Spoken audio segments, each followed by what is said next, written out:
Welcome back to my channel. ఈ వీడియోలో వర్గమూలాల గురించి డిస్కస్ చేద్దాం. వర్గమూలాల క్రింది సందర్భాలను పరిశీలించండి. ఫస్ట్ బిట్ ఇచ్చారు, ఒక చతురస్ర వైశాల్యం 144 చదరపు సెంటీమీటర్లు అయినచో దాని భుజం పొడవు ఎంత అన్నారు. దాని భుజం పొడవు ఎంత అవుతుంది అన్నారు. సో మనకి ఫార్ములా తెలుసు కాబట్టి ఏ స్క్వేర్ అంటే చతురస్ర వైశాల్యం equal to A square. A square అంటే ఎంత వస్తుంది మనకి 144 equal to a square. Written place a equal to root of 144. 144 అంటే 12 whole square. Square root of అప్పుడు ఈ స్క్వేర్ క్యాన్సిల్ అయితే మనకి 12 వస్తుంది. a equal to 12 సెంటీమీటర్స్ వస్తుంది. ఈ విధంగా ఫైండ్ అవుట్ చేస్తాం. దానికి మనకు వివరణ ఏమి ఇచ్చారంటే చతురస్ర వైశాల్యం ఈక్వల్ టు భుజము స్క్వేర్ అని మనకు తెలుసు. అంటే చతురస్ర వైశాల్యం A equal to capital A equal to small A square. Small A square అంటే ఏ ఇంటూ ఏ. ఏ అంటే భుజము, స్మాల్ ఏ అంటే భుజము, భుజము ఇంటూ భుజం. భుజం పొడవు ఏ అనుకుంటే 144 అనేది ఏ స్క్వేర్ అవుతుంది. భుజం పొడవు కనుగొనడానికి ముందుగా ఏ సంఖ్య వర్గము 144 అవుతుందో దాన్ని కనుక్కోవాల్సి ఉంటుంది. సో మనం ఆల్రెడీ ఫైండ్ అవుట్ చేయడం జరిగింది. భుజం ఏ ఈక్వల్ టు ఎంత వచ్చింది 140 ఇచ్చిన 144. క్యాపిటల్ ఏ ఈక్వల్ టు 144 ఇచ్చారు అంటే ఇది ఏ స్క్వేర్ ఇచ్చారు. అప్పుడు ఏ ఈక్వల్ టు ఎంత అయింది 12 అయింది. అదేవిధంగా 8 సెంటీమీటర్ల భుజంగా గల చతురస్రం యొక్క కర్ణము పొడవు ఎంత అన్నారు. దీనిని సాధించుటకు పైథాగరస్ సిద్ధాంతాన్ని వాడవచ్చున అన్నారు. పైథాగరస్ సిద్ధాంతం ప్రకారం త్రిభుజం ఏబీసీలో AB square plus BC square equal to AC square. మనం ఈ త్రిభుజం తీసుకుంటే ఏబీసీ త్రిభుజం, లంబకోణ త్రిభుజంలో AB square plus BC square equal to AC square అవుతుంది. సో ఆ విధంగా చేస్తే మనకి ఎంత వస్తుంది 8 square plus 8 square equal to AC square. ఇక్కడ చతురస్రం ఇచ్చారు. చతురస్రం అంటే ఈ భుజము ఏ అవుతుంది, ఈ భుజము ఏ అవుతుంది కాబట్టి ఏబీ భుజము 8 సెంటీమీటర్లు అవుతుంది, బీసీ భుజం కూడా 8 సెంటీమీటర్లు అవుతుంది. అప్పుడు 8 square plus 8 square equal to AC square. 64 plus 64 equal to AC square. 128 equal to AC square అవుతుంది. ఏసీ కొలత కనుగొనడానికి ఏ సంఖ్య వర్గం 128 అవుతుందో కనుగొనాల్సి ఉంటుంది. నెక్స్ట్ సి బిట్ చూసుకుంటే ఒక లంబకోణ త్రిభుజంలో కర్ణము పొడవు ఒక భుజం కొలత వరుసగా 5 సెంటీమీటర్లు 3 సెంటీమీటర్లు. మూడవ భుజం పొడవు కనుగొనగలరా అంటే మూడవ భుజం పొడవు ఎంత అవుతుంది మనకి త్రికాలు తెలుసు కదా 3, 4, 5 మనకి ఈ రెండు ఇచ్చారు. సో మూడో భుజం ఎంత అవుతుంది 4 అవుతుంది. మూడో భుజం 4 సెంటీమీటర్లు. అది ఏ విధంగా వస్తుందంటే మనకి మూడో భుజం పొడవు ఎక్స్ అనుకుంటే పైథాగరస్ సిద్ధాంతం ప్రకారం కర్ణము స్క్వేర్ ఈక్వల్ టు భుజము స్క్వేర్ ప్లస్ భుజము స్క్వేర్. అయితే కర్ణం ఎంత ఇచ్చారు మనకి భుజము కర్ణం పొడవు 5 సెంటీమీటర్లు, భుజం పొడవు 3 సెంటీమీటర్లు ఇచ్చారు. అంటే 5 square equal to X square plus 3 square. ఈ ఎక్స్ స్క్వేర్ని ఇక్కడ నుంచి దీన్ని తీసుకొస్తే ఎంత అవుతుంది 5 స్క్వేర్ అంటే 25, 3 స్క్వేర్ అంటే 9. సో ఇక్కడున్న ప్లస్ వాల్యూ ఇటు వస్తే మైనస్ అవుతుంది కాబట్టి 25 మైనస్ 9 అంటే 16 అవుతుంది. X square equal 16, X equal ఎంత అవుతుంది 4 అవుతుంది. పై సందర్భాలన్నింటిలో ఏ సంఖ్య వర్గము మనకు తెలుసో ఆ సంఖ్యను కనుగొనాలి. తెలిసిన వర్గము కలిగి ఉన్న సంఖ్యను కనుక్కోవడమే వర్గమూలం కనుగొనడం అని అవుతుంది. తెలిసిన వర్గమును కలిగిన సంఖ్యను కనుక్కోవడమే వర్గమూలం కనుగొనడం అవుతుంది. వర్గమూలం కనుగొనుట. వర్గమూలము అంటే మనకి స్క్వేర్ రూట్. వర్గము అంటే స్క్వేరు, వర్గమూలము అంటే స్క్వేర్ రూట్. సంకలనానికి విలోమ లేదా వ్యతిరేక ప్రక్రియ వ్యవకలనం, గుణకారానికి విలోమ ప్రక్రియ భాగాహారం.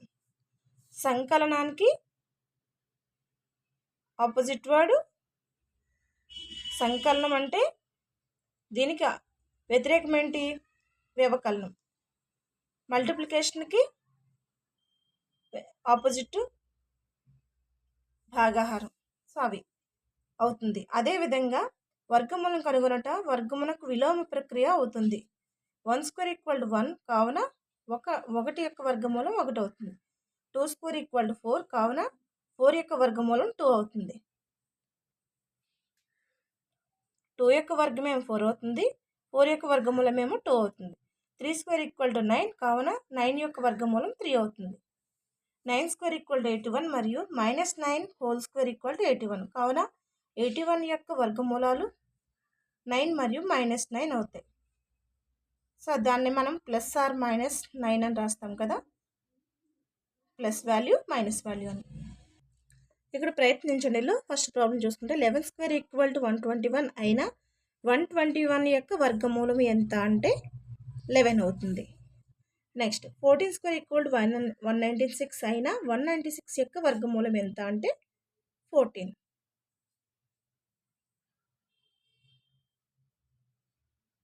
Next -1 whole square equal to 1 వర్గమూలం -1 అవుతుందా?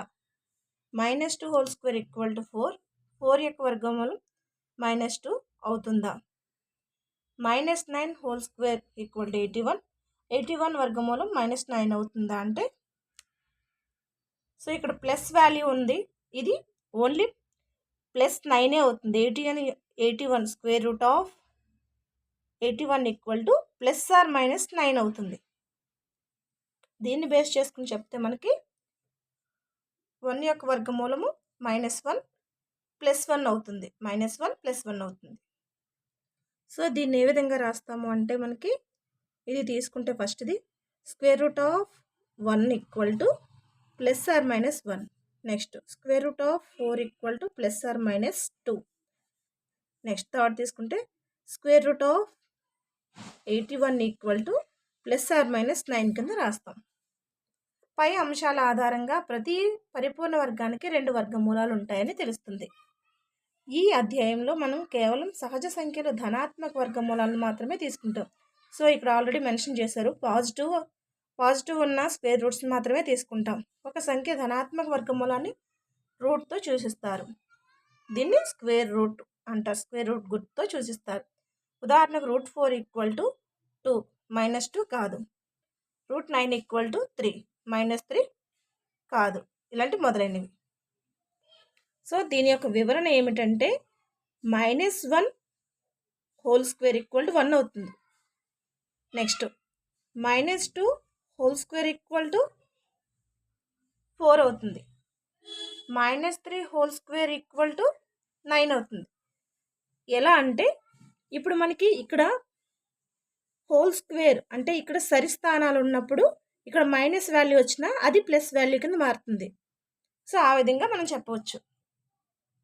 అలా కాకుండా 4 యొక్క √4 యొక్క వర్గమూలము అంటే మనకి 2 వస్తుంది. ప్లస్ ఆర్ -2 కింద చెప్పవచ్చు.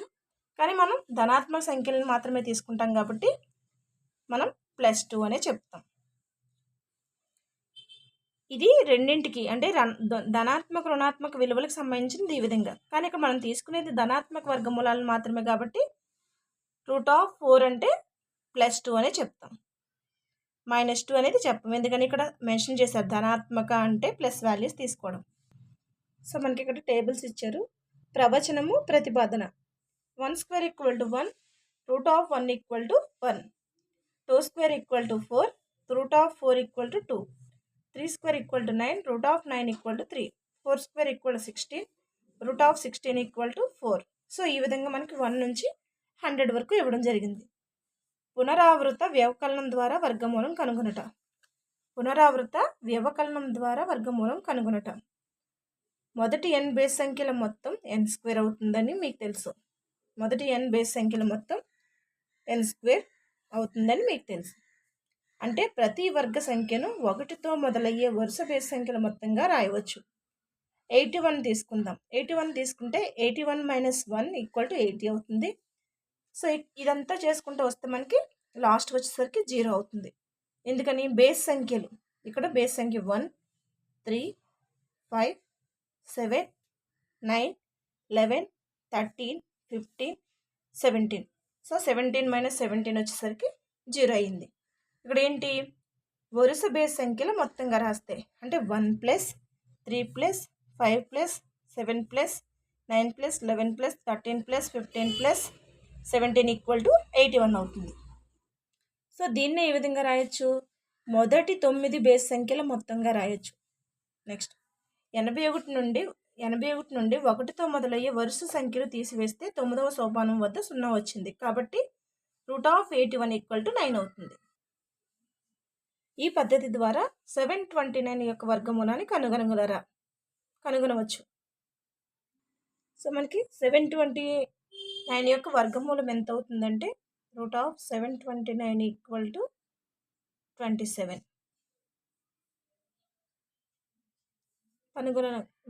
కనుగొనవచ్చు, కానీ ఎక్కువ సమయం పడుతుంది. ఎందుకంటే మనం బేస్ సంఖ్యలు తీసుకుంటూ వెళ్తే ఎక్కువ సమయం పడుతుంది.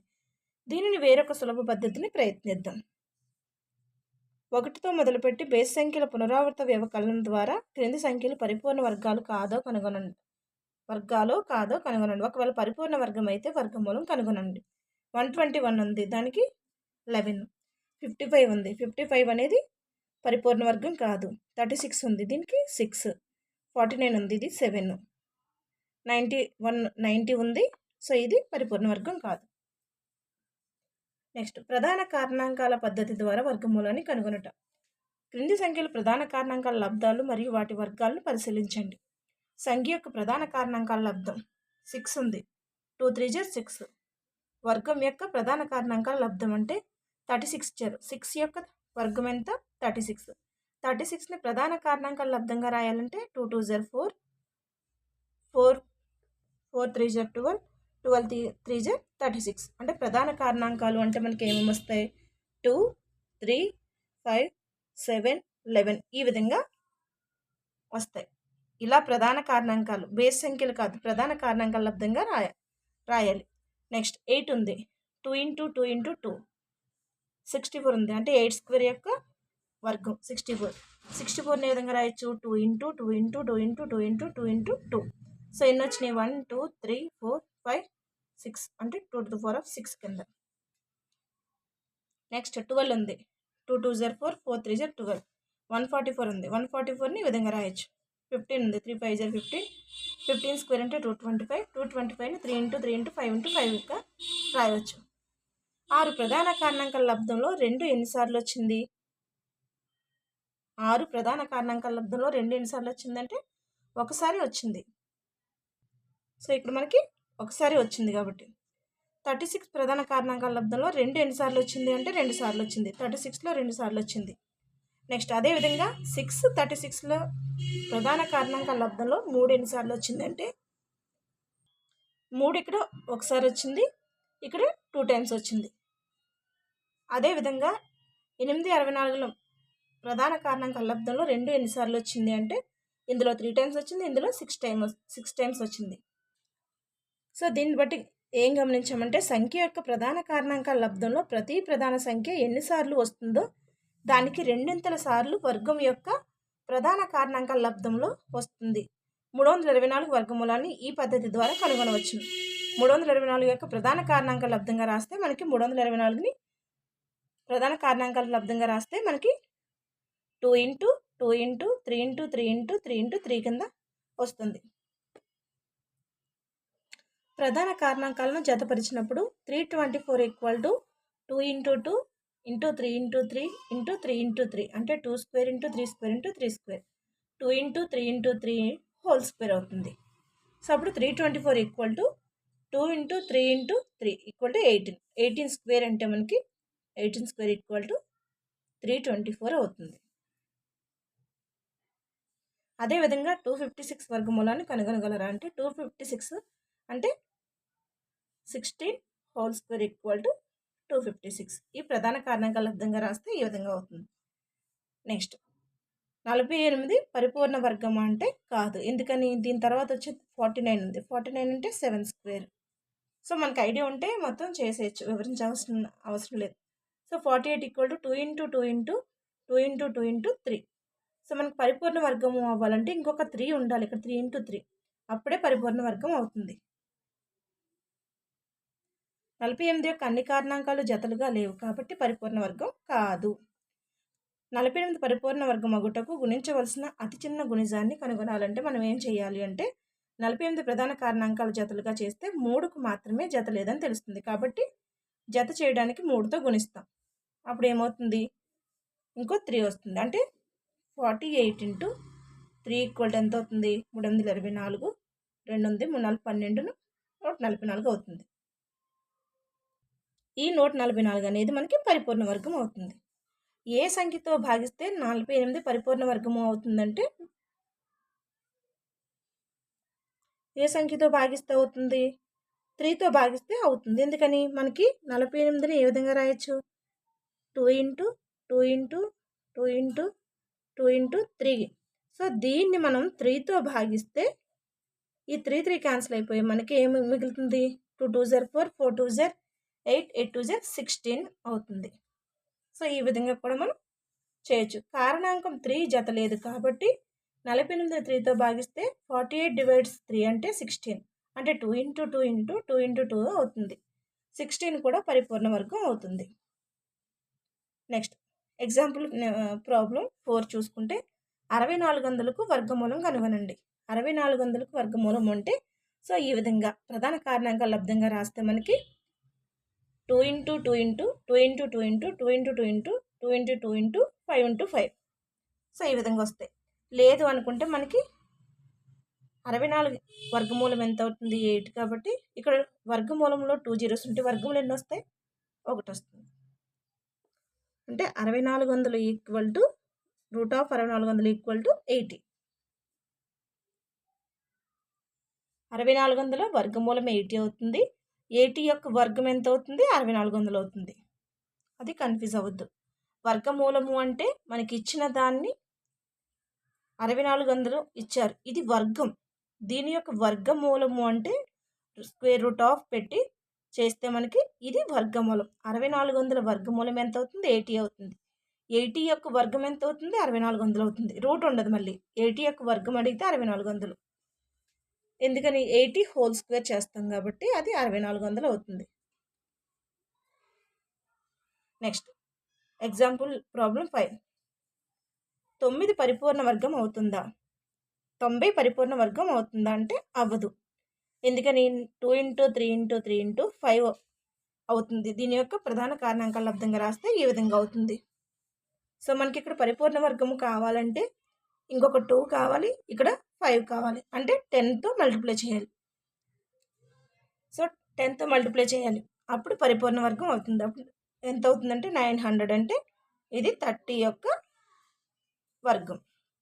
ప్రధాన కారణాంకాలు 2, 5 జతలుగా లేవు కావున 90 పరిపూర్ణ వర్గం కాదు. 90కి చివరన ఒక 0 మాత్రమే ఉండడం వల్ల అది పరిపూర్ణ వర్గం కాదని చెప్పవచ్చు. సో ఇక్కడ 90 పక్కన ఇంకొక 0 ఉందనుకోండి, అప్పుడు 30 హోల్ స్క్వేర్. దీని యొక్క వర్గమూలం 900 వర్గమూలం 30 అవుతుంది.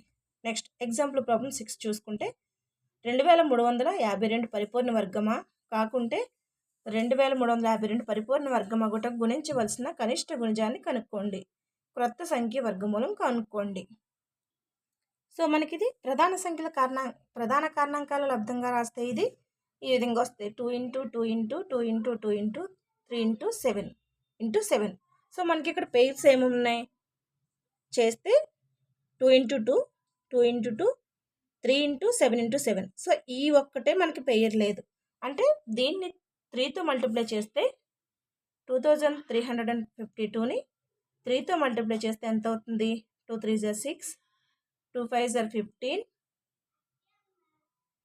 1 ఉంది, 3 3 జర్ 9 ప్లస్ 1 10, 1 ఉంటుంది, 2 3 జర్ 6, 7 అవుతుంది. అంటే 7056 అవుతుంది. దీని యొక్క రూట్ కనుక్కోవాలంటే మనకి 7056. సో దీన్ని కూడా గుణిజాన్ని కనుగొనండి అన్నారు. అంటే ఈ సంఖ్య పరిపూర్ణం అవ్వాలంటే గుణిజం ఎంత కావాలి? 3 కావాలి. తర్వాత వచ్చిన దాన్ని వర్గమూలం కనుగొనమన్నారు. 7056 యొక్క వర్గమూలం ఏ విధంగా ఫైండ్ అవుట్ చేస్తాం? సో మనకి ఇది 8 8 జర్ 64.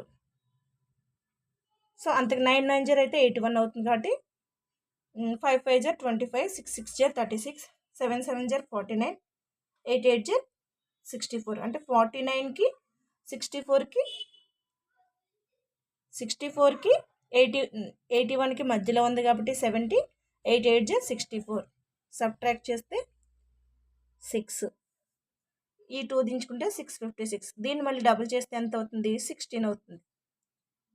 సో మనకి ఇక్కడ 8 పక్కన ఈ 16 పక్కన ఎంత వేస్తే మనకి ఇక్కడ 656 వస్తుందంటే ఇక్కడ ఛాన్సెస్ ఏమున్నాయి, 4కి 6కి ఉన్నాయి కాబట్టి ఫస్ట్ 4 ఇస్తే 164 ఇంటూ 4 చేస్తే మనకి 4 4 16, ఒకటి ఉంది 4 24 25, 2 ఉంది 1 4 4 5 6 అంటే 84, 656.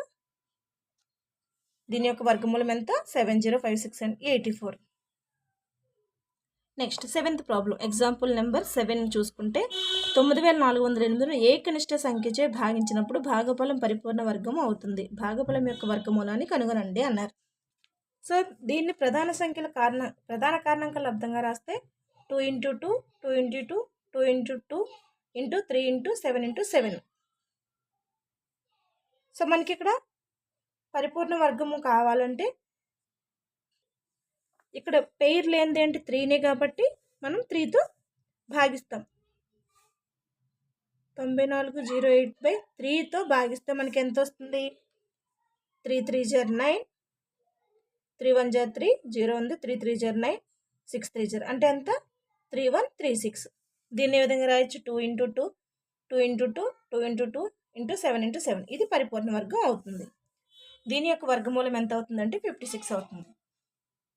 నెక్స్ట్ ఎగ్జాంపుల్ ప్రాబ్లం 8 చూసుకుంటే 6 9 15లచే భాగించబడు అతి చిన్న వర్గ సంఖ్యను కనుగొనండి. 6 9 15లచే భాగించబడు అతి చిన్న వర్గ సంఖ్యని కనుగొనండి అన్నారు. సో దీనికి ఎక్స్ప్లెనేషన్ ఏమి ఇచ్చారు, ఇక్కడ మనకి చూసుకుంటే 6 9 15 క్యాన్సిల్ అయ్యేది. ప్రధాన కారణాంకాల లబ్ధంగా రాస్తే 2తో క్యాన్సిల్ అయితే 3 టైమ్స్, సో ఇందులో క్యాన్సిల్ అవుతుంది, 15లో క్యాన్సిల్ అవుతుంది, మళ్ళీ 3తో అవుతుంది.